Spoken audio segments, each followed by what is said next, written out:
अगर आप चाहे ना तो रस्सी बम को एटम बम बना दे, कोयले को सोना बना दे। ये क्या दीदी, आप आज बिना अच्छा काम किए खा रही हो, और वो भी बिना किसी का इंतजार किए बेशर्मों की तरह। अब मैंने लाइफ में इतना कुछ अचीव कर लिया है कि अब मैं बिना कुछ किए भी खा सकती हूँ। अच्छा, क्या है वो लाइफ टाइम अचीवमेंट? अरे एक नहीं कई हैं। मरते हुए पीटर को बिजनेसमैन बना दिया, जेब कतरे जेम्स को मिलान में फेमस कर दिया, और वो भिखारी जैसा दिखने वाला मुकुल है ना, उसे राइटर बना दिया। और वो रामराज डरपोक, उसने उन गुंडों से लड़ाई में ऐसा करिश्मा दिखाया कि सब डर डर के भाग गए, just because of my motivation. अब मैं ये सोचती हूँ कि अगर इतनी पावर है मुझ में तो मैं यहाँ क्यों बैठी हूँ? मुझे कुछ बड़ा काम करना होगा। शुरू हो गई। अन्ना हजारे टाइप का मूवमेंट क्रिएट करूंगी। सबको बिजली मिलेगी, पेट्रोल के दाम कम होंगे, शराब पर रोक लगेगी। किस किस को रोकोगी? लोग सत्ता में आके अंधे हो जाते हैं, पर तुम्हें तो उसने अंधा कर रखा है। पहले ऊपर चल रहे चिकन पार्टी को तो रोको। क्या बात कर रही हो? रामराज और मुकुल तुम्हें बेवकूफ बनाकर वहाँ पार्टी कर रहे हैं और बैठ के दारू पी रहे हैं। इम्पॉसिबल, मेरे शिष्य ऐसा नहीं कर सकते। दिखाओ मुझे।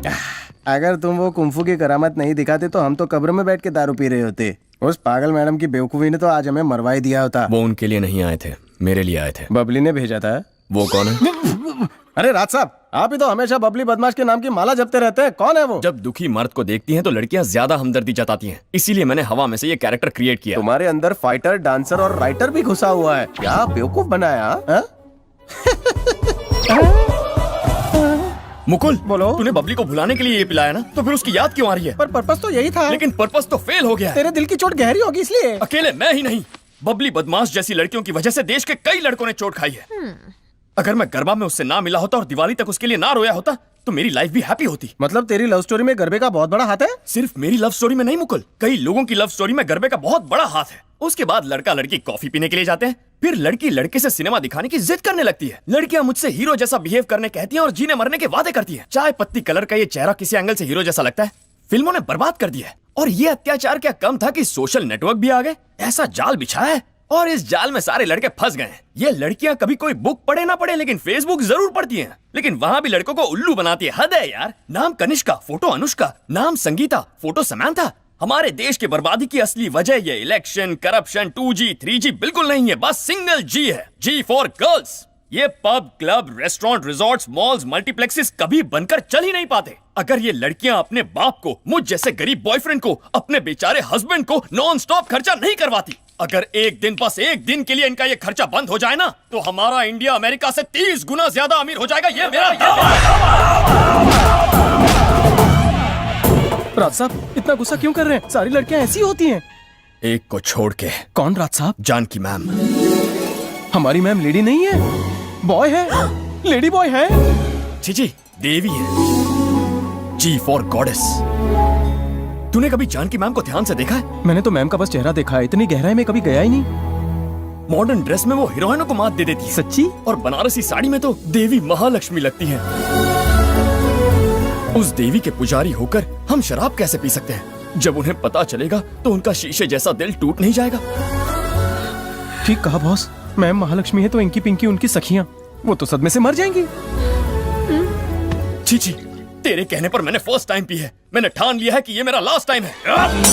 महंगी वाली थी। देखो इनकी सच्चाई, बहका दिया। कैरेक्टर से बाहर आओ। मैम की तारीफ करनी थी तो सीधे तारीफ करनी थी, खाम खा दुनिया की सारी लड़कियों को लपेट लिया। अगर लड़की को पटाना हो तो उसकी तारीफ करने के बजाय दूसरों की बुराई करो, उसे ज्यादा अच्छा लगता है। समझ गया ना? चल अब दूसरी बोतल निकाल। कहाँ से लाऊं? फोड़ दी ना तूने। पागल है तू, सोडा बोतल फोड़ी है, दारू की बोतल नहीं।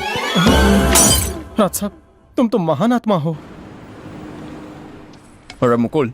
हाँ बॉस। कल रात वाली बात से गेंद ने उछलना बंद कर दिया होगा ना? जो भी हो, पर वो तुम्हारी झोली में नहीं आएगी। वो क्यों बे? जानकी मैम सामाजिक कार्यों में लगी है, वो तुम्हारी घर गृहस्थी नहीं बसाएगी। उसे दया दिखाने में मजा आता है?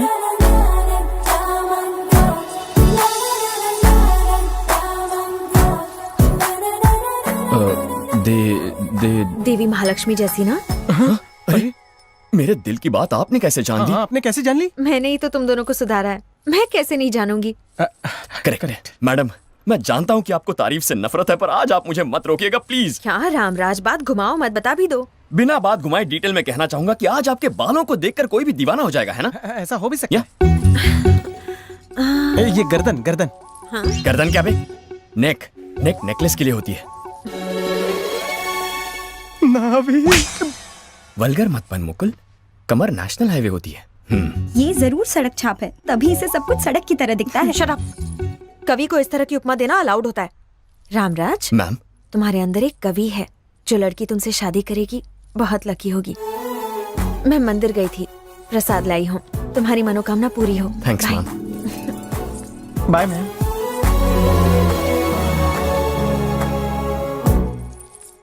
राज साहब, तू मामूली बैट्समैन नहीं है, ऐसी गेंद मारे कि सीधा सिक्सर। डीआईजी बलराम हमारे डिपार्टमेंट के एक सिंसियर अपराइट ऑफिसर थे जो अनफॉर्चुनेटली माफिया की गोली के शिकार हुए। मिस्टर बलराम की टीम से जुड़े एक young officer mister Adesh will share his feelings with अस।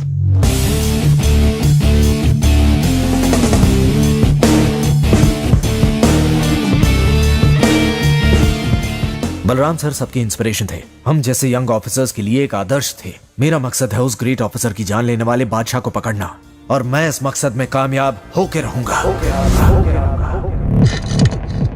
जैसे खाने में मूंगफली, जैसे नाच में कथकली, जैसे जानवरों में छिपकली और एक्शन में मैं मोहम्मद अली हूँ। मुझसे बच के जाएगा कहाँ?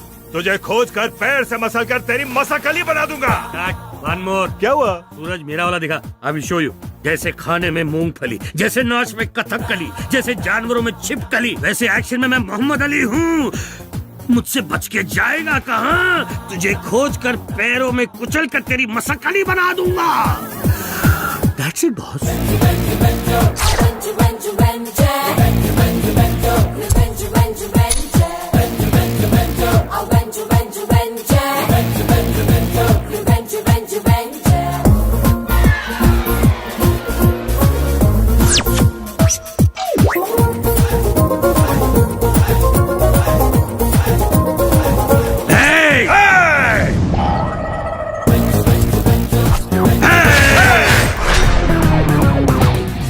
सूरज, क्या कहता है प्रोड्यूसर? कह रहे हैं अगली फिल्म में आपको डायरेक्टर कम हीरो बनाएंगे। अरे मजाक मत कर। उससे कहो कि वो पैसे लगाए, मेरे काम में टांग मत अड़ाए। हाँ बताओ, तुम्हें कैसी लगी बेबी? सुपर्ब है सर, माइंड ब्लोइंग। क्यों रामराज? Correct ma'am. अगर डायरेक्टर की तरह आर्टिस्ट 10% भी कर लेना तो फिल्म सिल्वर जुबली हो जाए। क्यों मुकुल? हाँ बॉस, डायरेक्टर वो गधा है जो सबका बोझ उठाए। तुम तारीफ कर रहे हो या मजाक उड़ा रहे हो? सर, आप कल इंडिया वापस जा रहे हैं? तुम साथ चलो तो आज ही चले जाओ। नहीं सर, हमारा रामराज बहुत अच्छा डांसर है। हैं? इस रामराज को सही काम मिले तो ये बड़े बड़ों की छुट्टी कर सकता है। मैम? तुम्हारा टैलेंट मैं जानती हूँ रामराज। तू कौन है? इसकी चमची है जो इसकी तरफदारी कर रही है। हाँ ना सूरज। ए, फिल्म इंडस्ट्री में आना सिनेमा हॉल में घुसना जितना आसान है क्या? यहाँ अकलमंद लोग आते हैं। शांति भाई शाह, राकेश घई, राजकिशोर हिरानी, करण बाबू जौहर, जहरीला नाग प्रसाद, ऐसे महान लोग हैं इंडस्ट्री में। तेरे जैसे अरे गरे नत्थु खैरे नहीं। Shut up! सूरज, क्या करेगा वो? क्यों मैं बुढ़े? कौन है रागेरा? तू है नत्थु खेरा। सिनेमा पर कलंक है तू। समझता क्या है? राजकिशोर हिरानी कहाँ और तू कहाँ? राजकिशोर हिरानी की किसी एक फिल्म का नाम तो बता। तब तक थी जान। अबे ये फिल्म महेश चोपड़ा की आखिरी फिल्म है। महेश चोपड़ा। मैडम शांत हो जाइए मैडम। आप इमोशनल हो गई। ये लड़की है इसलिए छोड़ दिया, वरना काम तमाम कर देता। मेरी वाली वीडियो देखी है ना? एक और मारो। राजकिशोर हिरानी की फिल्म के नाम पे तू महेश चोपड़ा की फिल्म बता रहा है। अब मुझे महेश चोपड़ा की फिल्म का नाम बता। तब तक थी जान। इसी पर तो मारा था तूने। दूसरी फिल्म का नाम बता। वो थी गुंडे ऑफ वसेपुर। गुंडे ऑफ वसेपुर? हाँ, नहीं थी। इस फिल्म का डायरेक्टर है अनिरुद्ध कश्यप। तू तो इंडस्ट्री का विकिपीडिया है गुरु। उससे भी ज्यादा। इससे ज्यादा? अच्छा तो तू मुझे ये बता कि नई जंजीर फिल्म में तेजा का रोल किसने अदा किया है? अजीत साहब ने। और किसने? करेक्ट आंसर देने पे मारता है। तू पुरानी फिल्म की बात बता रहा है। उस फिल्म में विलन अजीत तेजा बना था, लेकिन नई जंजीर में रामचरण तेजा फिल्म का हीरो है। ये कौन है? चिरंजीवी का बेटा। रामचरण तेजा का नाम तो मैंने जिंदगी में पहली बार सुना है। क्या? रामचरण तेजा को नहीं जानता? रामचरण तेजा को नहीं जानता? मैडम क्या कर रही है? मैडम का मूड खराब कर दिया। चलिए चलते हैं मैडम। सूरज, ये सब तो मेरी धोबी की कुत्ते की तरह पिटाई करके चले गए। बिल्कुल आपकी फिल्म की तरह। ये क्या मैम, आप इतना कूल रहती हैं, अचानक क्या हो गया? उसने तुम्हारे साथ बुरा बिहेव किया। वो बेसिकली बुरा है मैम, सबके साथ ऐसा करता है। किसी से भी करे, तुम्हारे साथ नहीं। क्या फर्क पड़ता है? बहुत फर्क पड़ता है। पर क्यों? रामराज, मुझे इरिटेट मत करो। मैंने कह दिया ना, तुम अलग हो तो हो, खत्म। मेरा मकसद पूरा होने ही वाला है।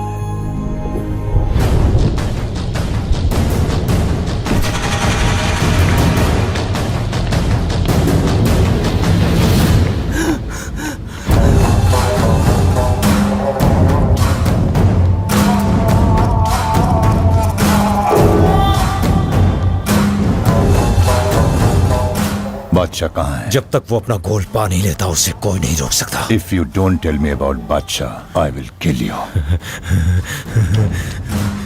तू मुझे मारना चाहता है ना? तो मारना। Kill me! Kill me!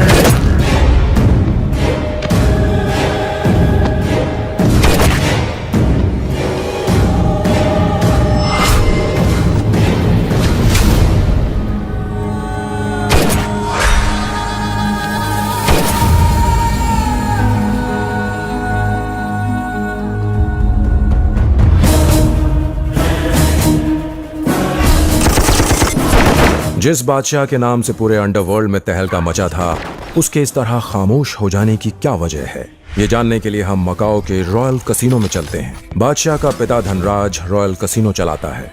साधु भाई के इनकम का 80% इसी रॉयल कसिनो से आता है।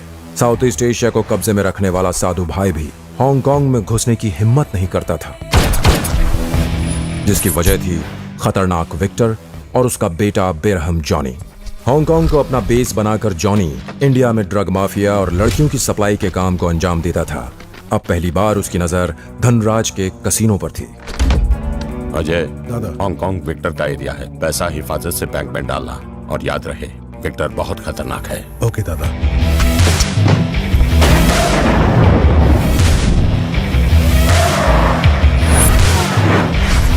Stop, hold, hold.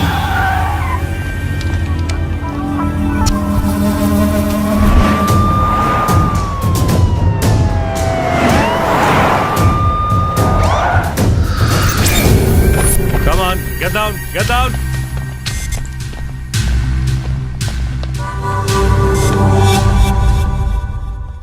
फंस गए ना धनराज के कुत्तों।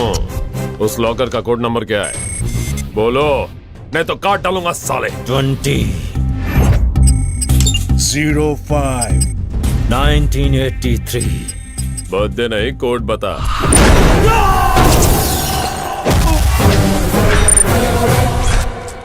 ए जॉनी, तुझे कैश ले जाने का डेट पता चल जाएगा, वैन का रूट पता चल जाएगा, तिजोरी का कोड पता चल जाएगा। पर तुझे धनराज के शेर बेटे का पता भी नहीं चलेगा कि कब उसने तेरे इलाके में कदम रख दिया।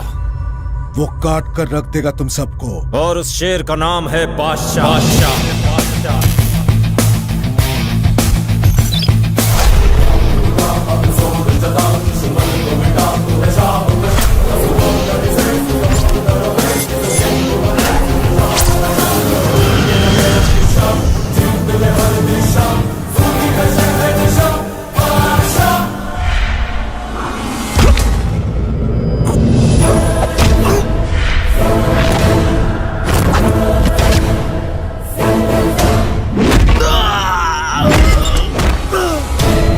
बादशाह को छूने वाले हाथ के टुकड़े टुकड़े हो जाते हैं।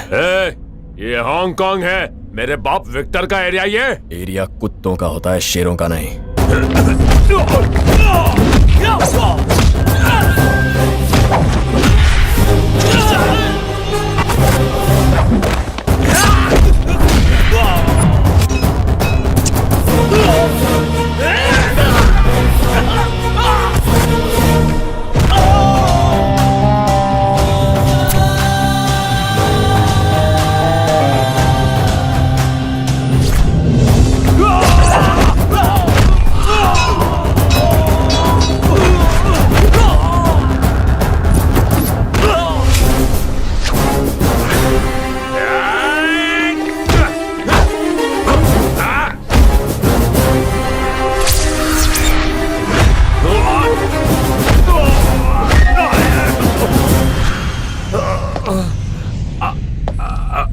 बोल तेरे बाप को कि यहाँ का बादशाह मैं हूँ। जंग शुरू बादशाह ने की है और उसे खत्म भी बादशाह ही करेगा।